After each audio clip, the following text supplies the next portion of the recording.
Operation সিঁদুরে কি অনুপ্রেরণা? কেননা মাধ্যমিকে অষ্টম স্থান দখল করার পর ভারতীয় সেনাবাহিনীর এয়ারফোর্সে যোগ দেওয়ার ইচ্ছে প্রকাশ করতে দেখা গেল বীরভূমের শর্মিষ্ঠা গড়াইকে। মাধ্যমিকে তার বড় সাফল্যের পাশাপাশি তার এমন ইচ্ছে এখন গর্বের কারণ হয়ে দাঁড়িয়েছে জেলার বাসিন্দাদের। আজ শুক্রবার মাধ্যমিক 2026 পরীক্ষার ফলাফল প্রকাশ করা হয়। ফলাফল প্রকাশের পরেই দেখা যায় বীরভূমের মোট 6 জন প্রথম 10 মেধা তালিকায় জায়গা করে নিয়েছে। আর এই তালিকায় অষ্টম স্থান দখল করেছে দুবরাজপুরের লালবাজারের শর্মিষ্ঠা গড়াই। তার প্রাপ্ত নম্বর 690। শর্মিষ্ঠা দুবরাজপুর শ্রী শ্রী শারদেশ্বরী বিদ্যা মন্দিরের ছাত্রী। শর্মিষ্ঠা তার সাফল্যের জন্য সকলের সহযোগিতা যেমন দাবি করেছে, ঠিক সেই রকমই নিজের অবদানকেও অস্বীকার করেনি। তার কথাই সবাই যেমন তাকে সাহায্য করেছেন, ঠিক সেই রকমই সেও কঠোর পরিশ্রম করেছে বলেই এমন সাফল্য এসেছে।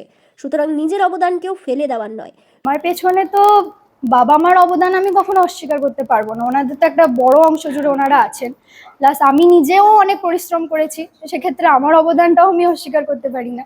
তার পাশাপাশি আমার যে শিক্ষক শিক্ষিকা আছেন, আমার গুরুজনেরা আছেন, আরও আমাদের প্রতিবেশী সবাই আমাকে উৎসাহ জুগিয়েছিল। শর্মিষ্ঠা জানিয়েছে, সে যেভাবে পরীক্ষার প্রস্তুতি নিয়েছিল তাতে মেধা তালিকায় জায়গা করতে পারবে এমনটাই নিয়ে সে আশাবাদী ছিল।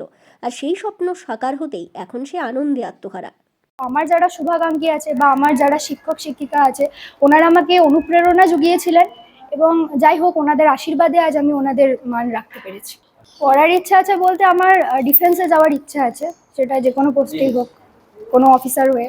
স্কুল থেকে তো আমি ভীষণ সাপোর্ট পেয়েছি, প্রত্যেকটা ম্যাম আমাকে সাপোর্ট করতেন, বিশেষ করে আমাদের হেড ম্যাম মিনি ম্যাম তো আগে থেকেই বলে রেখেছিলেন যে তোর প্রতি আমার আশা আছে এবং তুই পারবি। মিনি ম্যাম সবসময় আমাকে সাপোর্ট করেছেন প্রতিনিয়ত আর কি। হ্যাঁ, আর আমি মক টেস্ট দিয়েছিলাম, যেটা প্রয়াসের দিয়েছিলাম, সত্যানন্দ শিশু ভারতী থেকে মক টেস্ট হয়েছিল সেখানেও দিয়েছিলাম। তো এই প্রয়াসের মক টেস্টটা দিয়ে এবং দুটো দিয়েই আমার আমি ভীষণ উপকৃত হয়েছি এবং মাধ্যমিকের আগে যে ভয় থাকে পরীক্ষা দেওয়ার, সেটা একরকম কেটে যায়। বীরভূমের দুবরাজপুর থেকে লালটু মুখার্জির প্রতিবেদন, বীরভূম রার বাংলা।